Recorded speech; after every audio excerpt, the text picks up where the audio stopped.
कान्ताय कल्याणनिधये निधयेऽर्तिनाम् श्रीवेङ्कटनिवासाय श्रीनिवासाय मङ्गलम्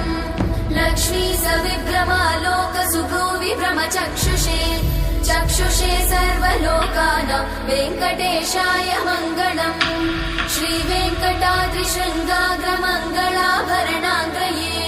मङ्गलानां निवासाय श्रीनिवासाय मङ्गलम्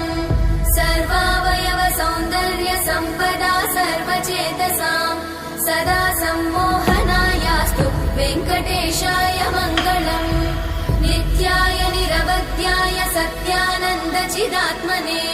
सर्वान्तरात्मने श्रीमद् वेङ्कटेशाय मङ्गलम् स्वतः सर्वविदे सर्वशक्ति